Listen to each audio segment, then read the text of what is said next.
नमो ब्रह्मादिभ्यो ब्रह्मविद्या संप्रदायकर्तृभ्यो वंश ऋषिभ्यो महद्भ्यो नमो गुरुभ्यः। सर्वोपप्लवरहितः प्रज्ञानघनः प्रत्यगर्थो ब्रह्मैवाहमस्मि ब्रह्मैवाहमस्मि।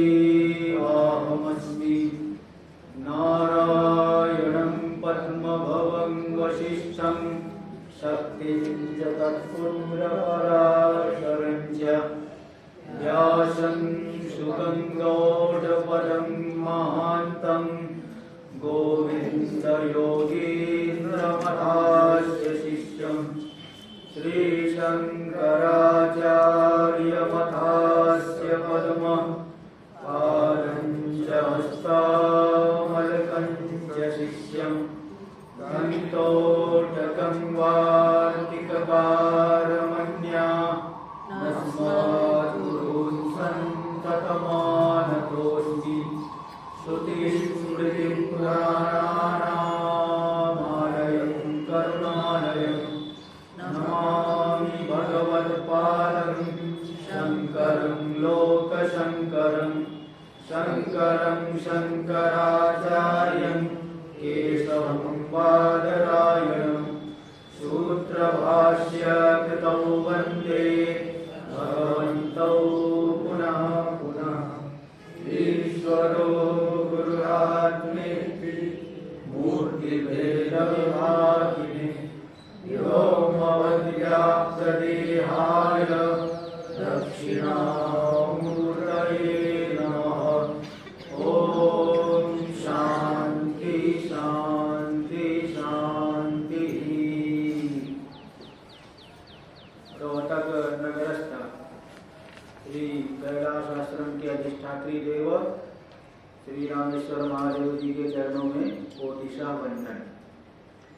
परम पूज्य श्रोत्री ब्रह्मनिष्ठ सदगुरुदेव भगवान जी के चरणों में और परम पूज्या ब्रह्मलीना ब्रह्मनिष्ठा गिरिमा जी के चरणों में कोटिशा नमन।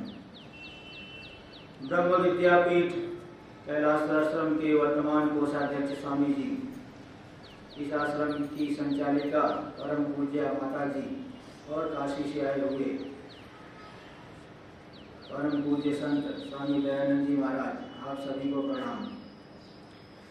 समुपस्थित संत वृंद, श्रद्धा भक्तिमय माताओं बहनों और श्रद्धालु सज्जनों, सभी के लिए मेरा ओम नमो नारायणाय। बड़े ही हर्ष का अवसर है कि हम लोग इस परम पूज्या गिरिमा जी के द्वारा रोपित इस कल्प वृक्ष में बैठ कर यहाँ पे वेदांत का विचार कर रहे हैं। तो मैं इस समय आप लोगों को थोड़ा अद्वैत पंचरत्न के जो 5 श्लोक है, इन्हीं के आधार पे थोड़ा वेदांत की कुछ बातें आपको बता रहा हूँ। इसमें हम लोग 33 श्लोक में चल रहे थे कि वहाँ पे आप्त के वचन के द्वारा जब हमारी भ्रांति का नाश हो जाता है तो जो सर्प जान करके हम परेशान हो रहे थे वो परेशानी दूर हो जाती है।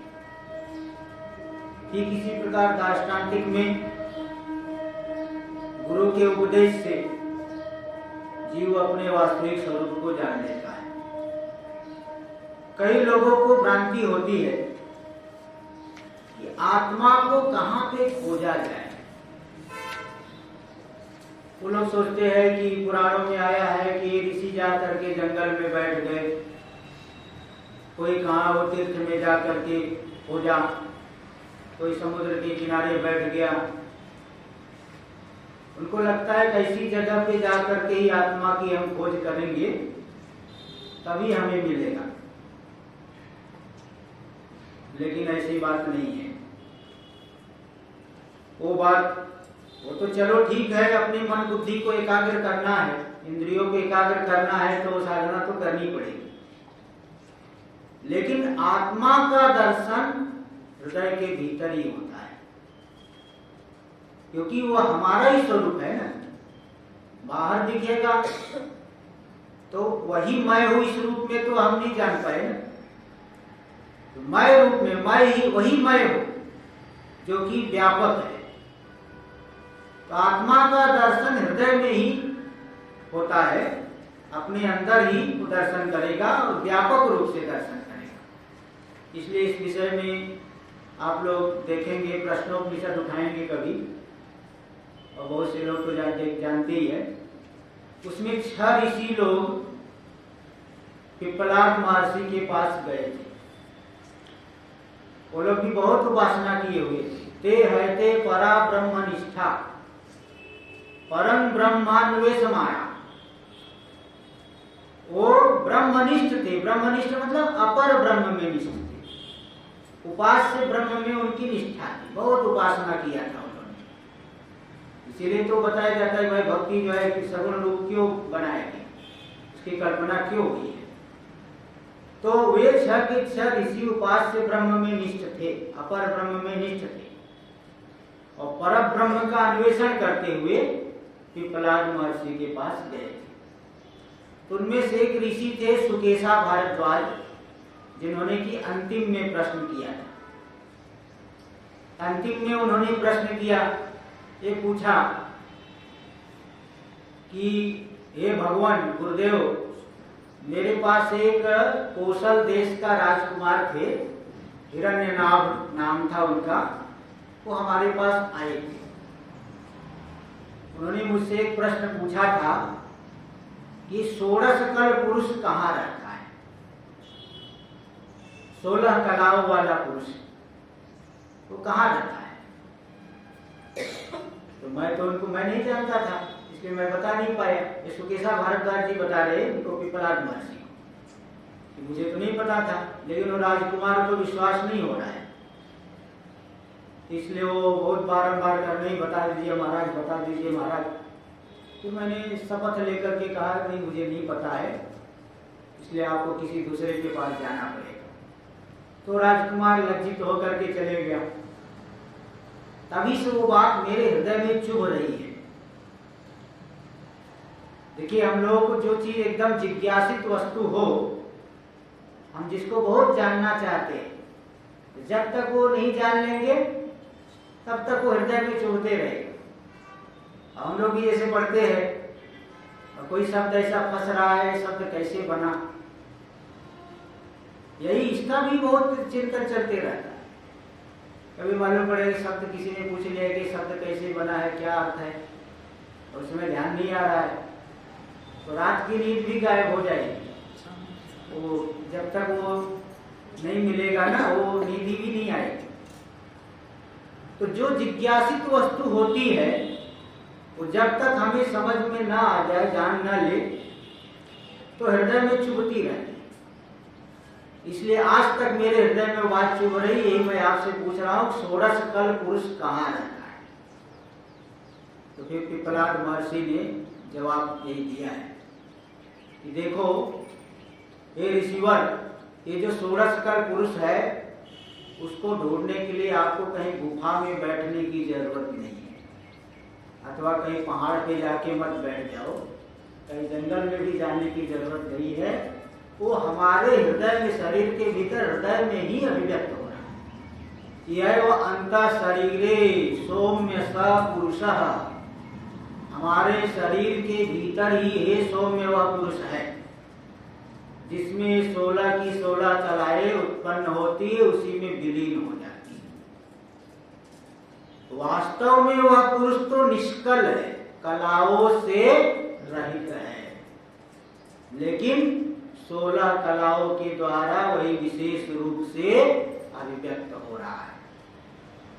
जैसे महात्मा लोग तो कई बातें दिखाए कि जैसे अग्नि, सामान्य अग्नि सब जगह व्याप्त है, किंतु उस अग्नि से आप लोग विशेष लाभ नहीं ले पाओगे। उसी अग्नि को जब काष्ठ में आरूढ़ कर देंगे, अग्नि थोड़ा सा जला करके वो काष्ठ में लगाएंगे, तब बड़ी अग्नि हो। गैस सिलेंडर पे भोजन बनाएंगे तो उसमें तुरंत अग्नि अभिव्यक्त हो जाएगी।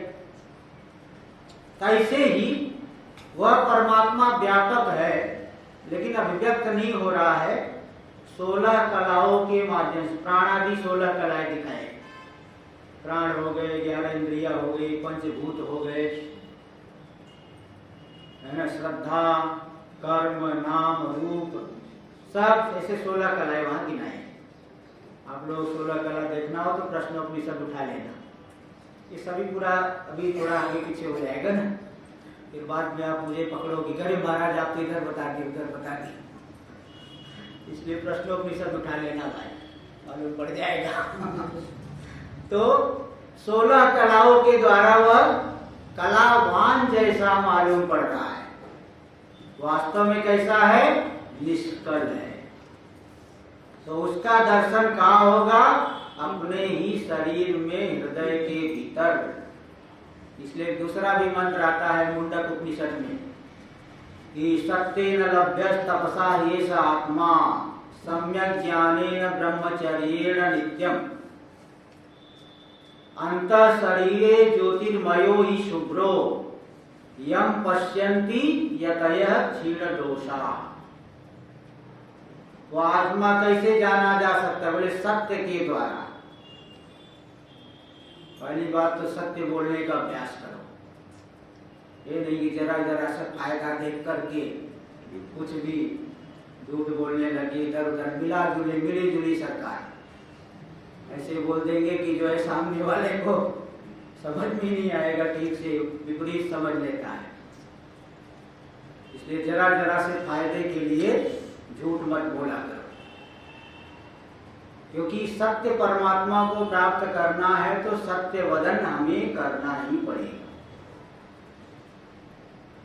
तो सत्य लभ्यस् तपसा ह्येष आत्मा, तप करो, है ना, ये नहीं कि भोगी विलासी जीवन के चक्कर में मत रहो, सम्यक ज्ञान के द्वारा।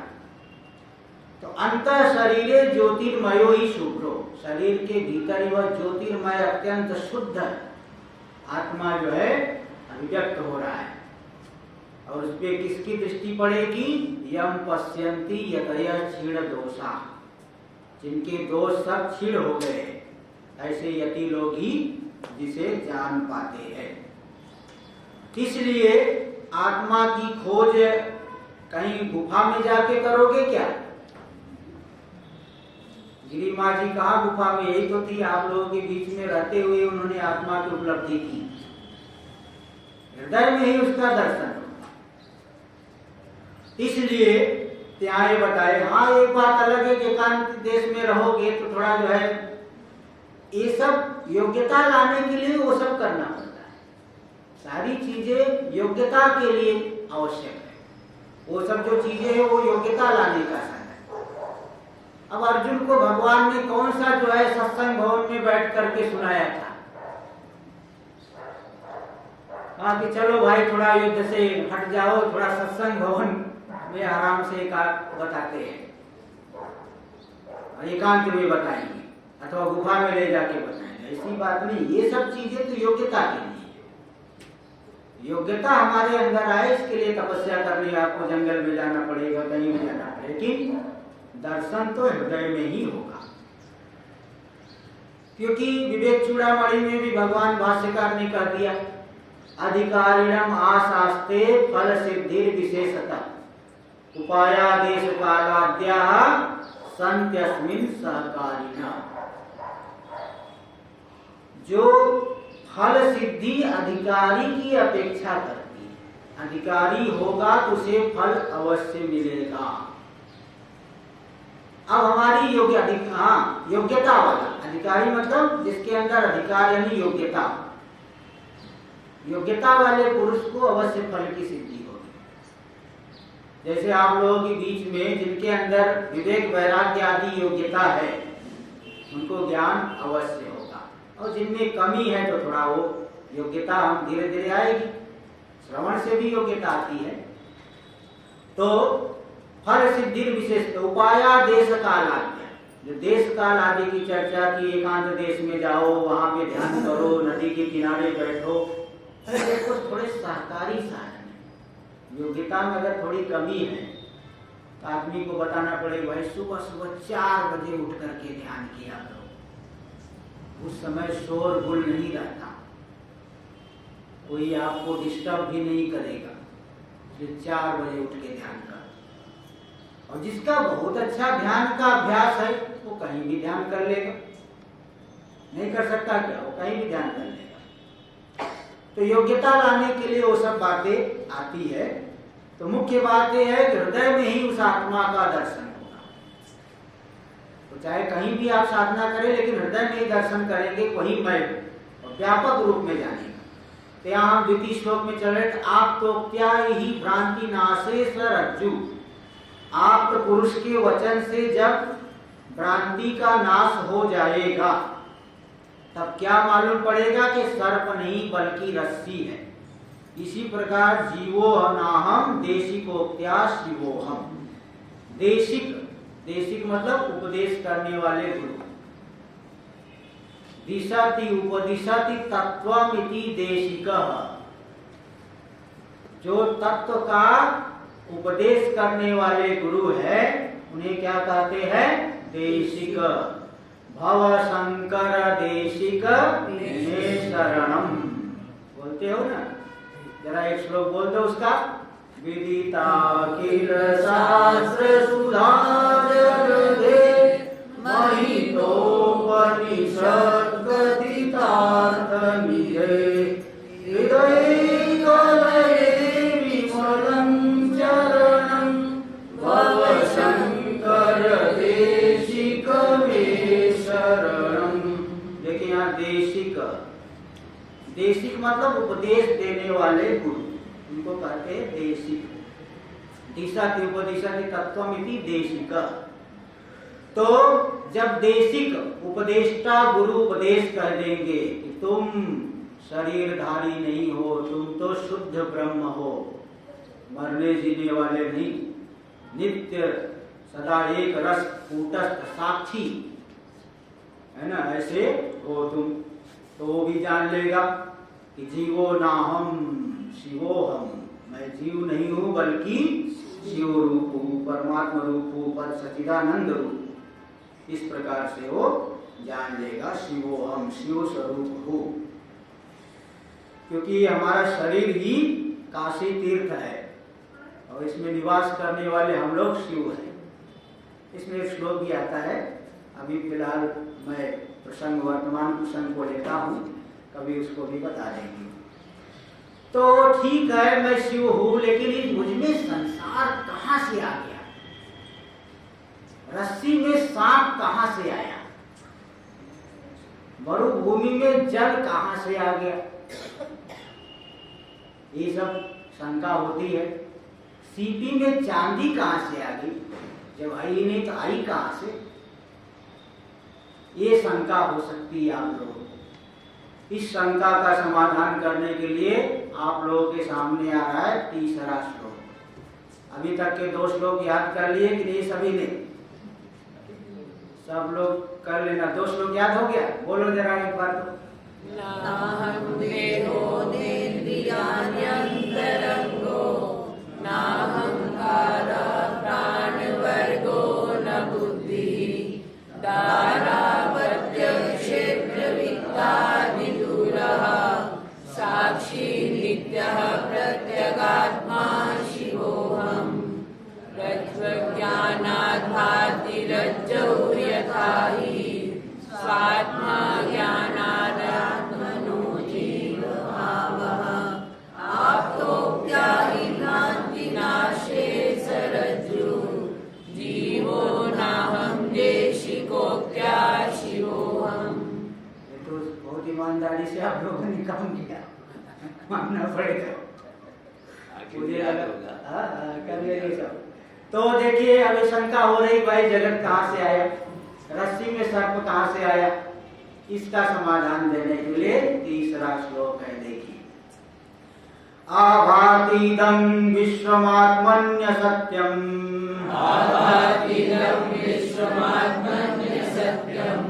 सत्यज्ञानानंद रूपे विमोहात्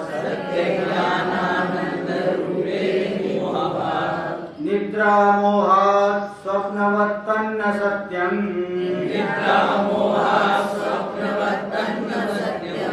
शुद्धः पूर्णो नित्य एकः शिवोऽहम्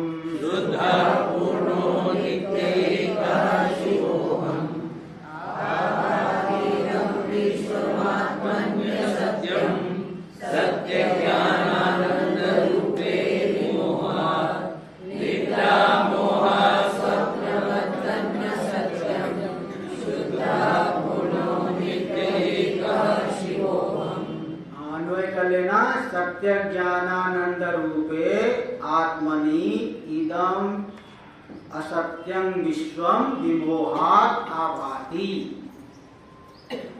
यह जो हमारी आत्मा है उसका क्या स्वरूप है? सत्य ज्ञानानंद रूपे। सत्य का अर्थ बता दिया, क्या अर्थ है? त्रिकाला बाध्यत्वम सत्यम, ये तीनों कालों में जिसका बाध नहीं होता। शरीर आदि तीनों कालों में नहीं रहते। गाड़ी निद्रा में चले गए, कहाँ शरीर है, कहाँ पैसा है? ध्यान रहता है ना जेब में पैसा है, कोई लेके भाग लेगा? ध्यान रहता है? न तो पैसे का ध्यान, न शरीर का ध्यान, न परिवारी जनों का ध्यान। अपना ही, अपने शरीर का ही ध्यान नहीं तो फिर दूसरे का कहाँ से ख्याल रखोगे? तो पूरा का, इसलिए उसको नित्य प्रलय करते हैं। सुषुप्ति को क्या करते हैं? नित्य प्रलय। लेकिन मैं नहीं रहता, ऐसी बात नहीं। मैं तो सदा हूं। गहरी निद्रा में थे तुम? हाँ था ना। कहाँ थे? यही तो था। ऐसे बोलते ना, यही तो था। भले शरीर आदि का भान नहीं, लेकिन मैं था, मैं हूं, मैं आगे रहूंगा। इसलिए आत्मा कैसा है? सत्य है, त्रिकाला बात। और आत्मा क्या जड़ है? जड़ नहीं, चेतन है, ज्ञान स्वरूप है, सबको जानने वाला है, उपाधि के साथ जुड़ करके जानने वाला है, नहीं तो ज्ञान स्वरूप है। भाई देखिए, इस कमरे में लाइट जल रही है, हम लोग हैं तब भी लाइट प्रकाश दे रहा है, और हम लोग नहीं चले जाएंगे तब भी प्रकाश देगा। भाई ये थोड़ी गिर रहा है, सब चले जाएंगे तो अब जो है अपने आप उसका प्रकाश खत्म हो जाएगा। दीपक जला दिए वो प्रकाश देगा। आप है, आपके सामने दूसरी वस्तु दिख रही है तो आप कहोगे दीपक प्रकाश करने वाला। नहीं तो दीपक क्या है? प्रकाश रूप है, प्रकाश करने वाला नहीं। सूर्य प्रकाश करने वाला है कि प्रकाश रूप है? प्रकाश रूप है। उसके प्रकाश में हमें कोई वस्तु दिख गई तो हम कहते देखो प्रकाश कर रहा है। आप आंख बंद कर लोगे तो क्या उसका प्रकाश गायब हो जाएगा? उसका प्रकाश रहेगा। वो प्रकाश रूप है, लेकिन हमें फायदा मिला इसलिए हमने क्या कर दिया? वो प्रकाश करने वाला। लेकिन वो प्रकाश करने वाला नहीं, प्रकाश रूप है। वो हमारी दृष्टि में प्रकाश करने वाला है। ऐसे ही विविध उपाधियों से जुड़ करके जानने वाला भले बन रहा है, लेकिन आत्मा है ज्ञान स्वरूप। ठीक है, तो ये सत्य स्वरूप हो गया, ज्ञान स्वरूप हो गया। और आनंद, आनंद के विषय में तो कई बार आप लोगों से पूछ लिया कि भाई बिना उपाधि के जो है दुख दिखाई नहीं सकते। दुख किसी न किसी निमित्त को लेकर के ही बताओ। ये घटना हो गई, ये हो गया, वो हो गया। इसलिए लोग कहते हैं ना, एक उदाहरण भी देते हैं कि आज तक जो है कोई भी आदमी पूछता है कि आप बीमार क्यों पड़े, बीमार क्यों पड़े, ये पूछता है। ये तो नहीं पूछता कि आप ठीक ठाक क्यों हो, आप स्वस्थ क्यों हो, ऐसा पूछता है क्या? भले आपका दुश्मन जो है भले ऐसा पूछ ले, वो भी आपके सामने तो नहीं पूछेगा। बोले वो ठीक ठाक कैसे चल रहा है भाई, अभी तक तुमने कुछ किया क्यों नहीं? यानी उसकी टांग खींचनी चाहिए थी अब तक टांग क्यों नहीं खींचा? तो मतलब ऐसा प्रश्न नहीं बनता कि तुम स्वस्थ क्यों। क्योंकि स्वास्थ्य तो हमारा स्वभाव है। बीमारी जो होती है आगंतुक होती, किसी न किसी निमित्त को लेकर के आई। स्वास्थ्य हमारा स्वरूप है। इसलिए आत्मा स्वाभाविक रूप से आनंद रूप है। समस्या किसी न किसी निमित्त को लेकर के हम कहीं पे जुड़ गए। जैसे किसी आदमी को आप नहीं जानते थे, आप एक बार घूमने गए, कहीं दर्शन करने गए काशी में, तो कोई आदमी आपको मिल गया, लाइन में खड़े खड़े 1 घंटे खड़े रहना पड़ा, तो आदमी मिल गया, परिचय हो गई, फोन नंबर आदान प्रदान भी हो गया। धीरे धीरे आपसे जो है उसकी मित्रता हो गई। और पहले तो आप उसको जानते ही नहीं थे, और अभी इतनी मित्रता हो गई कि रोज आप लोग बात करते हो, सुबह शाम। अब उसको कोई समस्या हो जाती, आपको भी दुख होता है।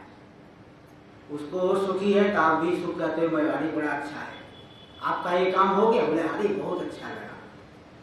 और कोई इसका काम जो है अटक गया है, फंस गया है, कोई दुखी है तो आप भी दुखी हो गए। ऐसे शरीर मित्र के समान ही देखिए। पहले इसको जानते थे, इसके पहले जैसे शरीर ये था, अभी जैसे 40 साल का आपका शरीर है, 40 साल से पहले शरीर को जानते थे क्या? और 40 साल से ये शरीर मिला है, और इसमें मैं बुद्धि करके कुछ शरीर में कष्ट हो रहा है, मैं दुखी हूँ, शरीर में सुख हो रहा है, मैं सुखी हूँ। अनादिकाल से देखिए न जाने कितने शरीर हम बदल चुके, और पूर्व के जितने शरीर है सबको भूल चुके हैं।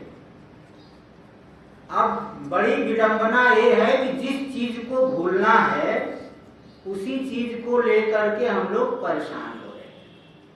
पहले वाला, इसके ठीक पहले वाला शरीर भी याद है क्या? वहां के संबंधी याद है? कुछ नहीं याद है। लेकिन जो जिसको भूलना है उसको लेकर के हम लोग दुखी होते हैं, जिससे कोई मतलब ही नहीं रहेगा।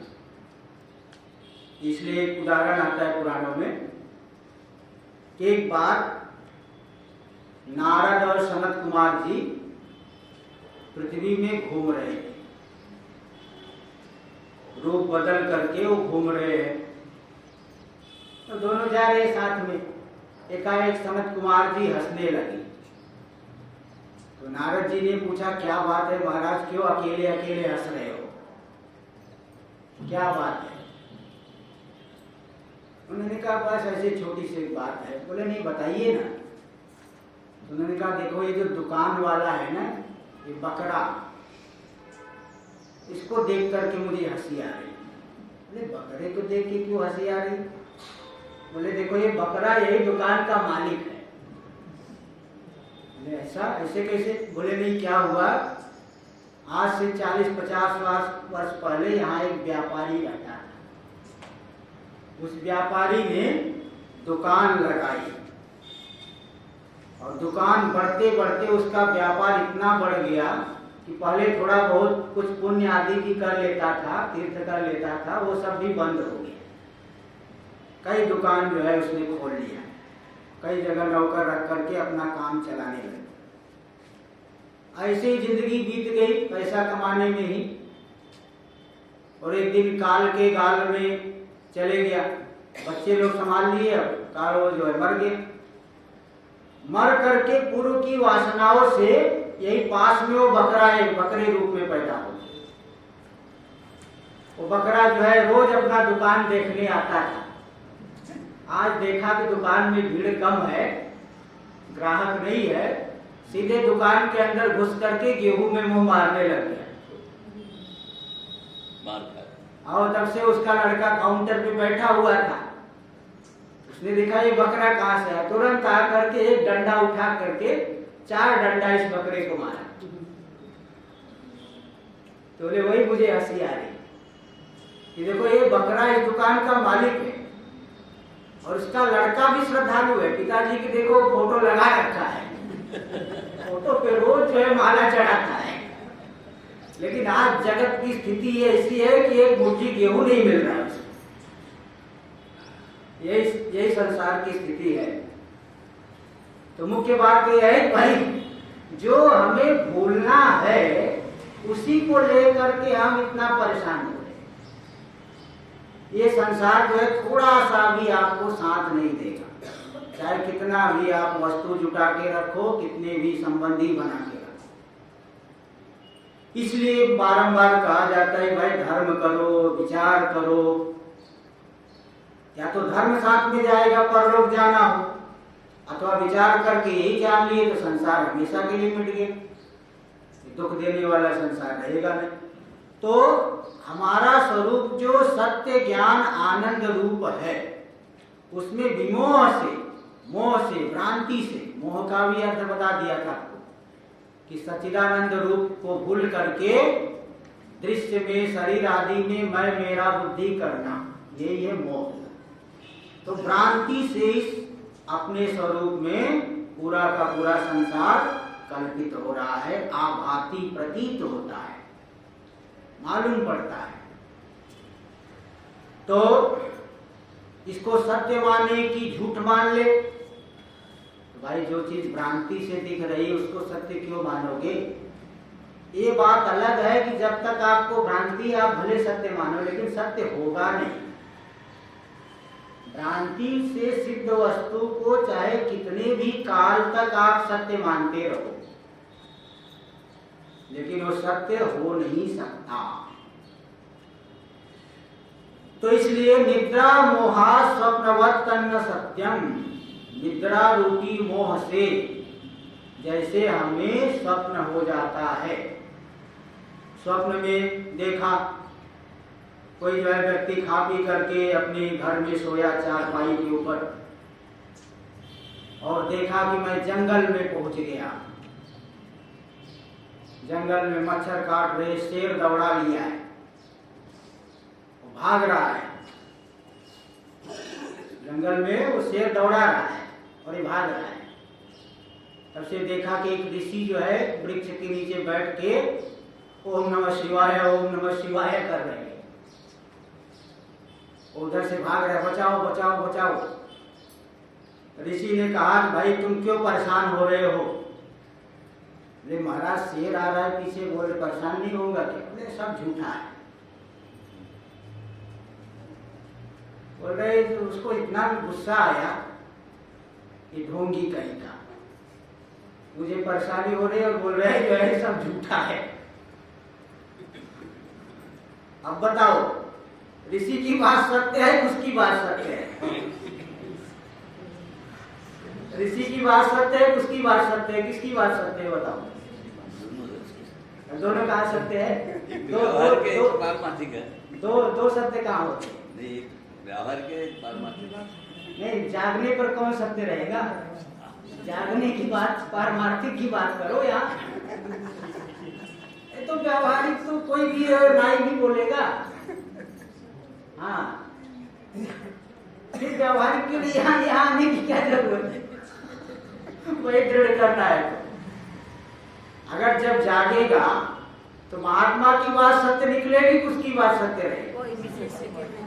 महात्मा की बात सत्य होगी, भाई तुम फालतू में परेशान हो गए। इसलिए ठीक इसी प्रकार जब तक हम लोग की ये भ्रांति चल रही है, तब तक हम लोग इसी के एकदम सत्य मान करके व्यवहार करते हैं। कोई समझाएगा तो ये महाराज तो ऐसे ये लोग घूमते रहते हैं, ये तो ऐसे इनका क्या काम है, तो ऐसे बोलते रहते हैं, विश्वास ही नहीं करते। लेकिन जब जोर का धक्का लगता है तब थोड़ी सी बुद्धि ठिकाने आती है। फिर बड़े बड़े नास्तिक लोग हैं, उनको भी जब जोर का झटका लगता है तब उन्हें याद आती, ठीक कर रहे हैं भाई, ये परमात्मा ही सही है। थोड़े समय के लिए उन्हें उनके अंदर भी ये विवेक होता है, थोड़े समय के लिए आ जाता है। तो कई तो नास्तिक भी आस्तिक बन जाते हैं। इसलिए निद्रा मोहा स्वप्नवत तन्न सत्यम, निद्रा रूपी मोह से जैसे स्वप्न होता है, इसी प्रकार मोह से ही आत्मा में ही पूरा का पूरा संसार मालूम पड़ रहा है। जैसे स्वप्न के पदार्थ सत्य नहीं है, ये जो मोह से दिखने वाला जो भी पदार्थ है वह सत्य नहीं है। फिर क्या सत्य है? तो बोले शुद्ध पूर्णो नित्य एका शिवो, नित्य एका शिवो। मैं शुद्ध हूँ, पूर्ण, मुझमें कोई परिच्छेद नहीं, कोई दुख नहीं, कोई समस्या नहीं। ऐसा एक नित्य शिव तत्व मैं ही हूँ। बाकी पूरा का पूरा जगत ये मिथ्या है। तो एक तत्व ही सत्य है, आत्मा वही हमारा स्वरूप है, सबकी आत्मा चींटी से लेकर के ब्रह्मा पर है, वही सत्य है। तो कल्पित उपायों के द्वारा साधना क्या है? साधना भी एक उपाय है। कांटे से कांटे को निकाला जाता है, कंटकेन कंटको धारवत्, लोहे से लोहे को काटा जाता है। ये गुरु शास्त्र आदि ये जो है ना, यह भी कल्पित उपाय ही। भाई जब एक ही आत्मा है, जो गुरु में है, जो ईश्वर में है, वही मुझ में है। ईश्वरो गुरुरात्मेति मूर्ति भेद विभागिनी। ईश्वर गुरु आत्मा ये तीनों मूर्ति भेद है, स्वरूप में कोई अंतर नहीं। तो फिर शास्त्र, गुरु, साधना ये सब क्या क्या है? बोले कल्पित उपाय से कल्पना को दूर किया जाए। भ्रांति के भूत को हटाने के लिए कुछ कल्पित उपाय करना पड़ता है। जिसको भ्रांति हो गई, भूत आ गया है कमरे में अथवा मेरे शरीर में, तो तांत्रिक के पास जाएगा। तांत्रिक देख लेता है, जानता है भाई तो इसको वास्तव में है नहीं, तो थोड़ा सा कुछ मंत्र बोलेगा, थोड़ा सरसों फेंकेगा, कुछ करेगा, तो इसको थोड़ा विश्वास हो जाएगा, हाँ है इसलिए कर दिया तो मुझे कोई राहत हो गई। तो कल्पित उपायों से ही आत्मा को जाने। बृहदारण्यक में एक उदाहरण है, पदेन अनुविंदेत। पदेन अनुविंदेत ऐसा उदाहरण है। जैसे गाय भैंस को चराने वाला पूरे जंगल में घुमाएगा दिन भर, गाय भैंस भेड़ बकरी, और जब चरा करके शाम को लाया, अपने गौशाला में गौ को बांध दिया, तो देखा उसने, गिनती किया, एक गाय कम दिख रही है।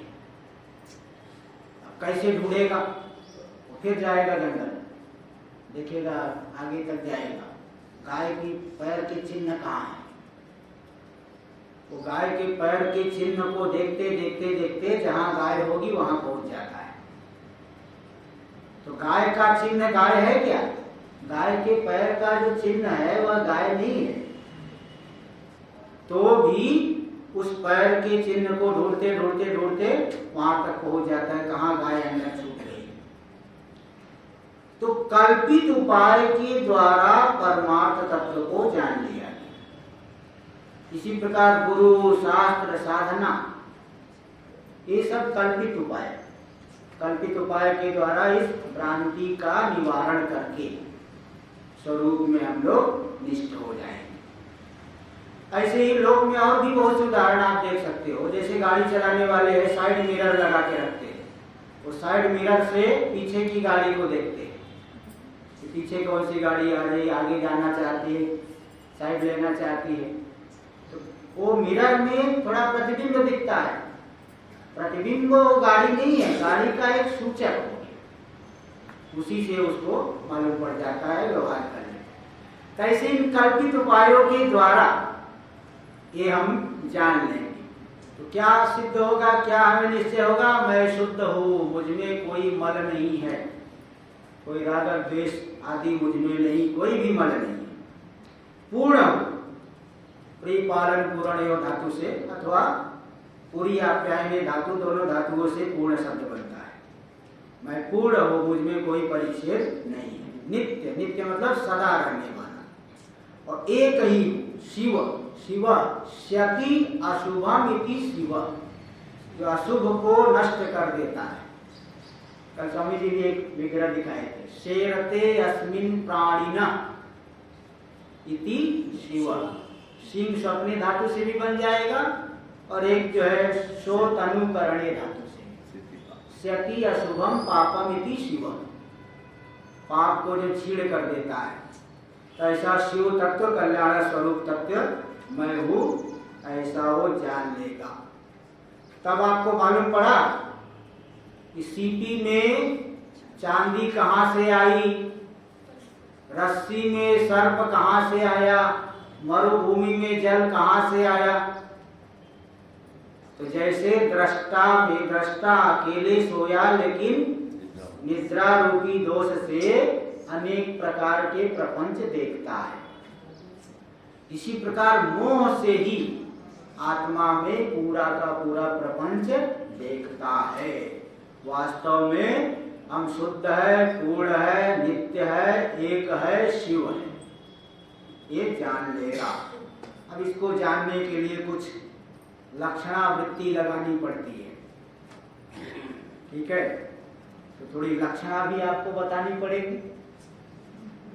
लक्षणा क्या है ये सब आपको बताना पड़ेगा ना, जो कि आज संभव नहीं हो पा रहा है, तो आगे कल बताएंगे। तो सायंकालीन सत्र में गीता के ऊपर करेंगे। ओम पूर्णमदः पूर्णमिदं पूर्णात् पूर्णमुदच्यते पूर्णस्य पूर्णमादाय पूर्णमेवावशिष्यते। ओम शांति शांति शांति।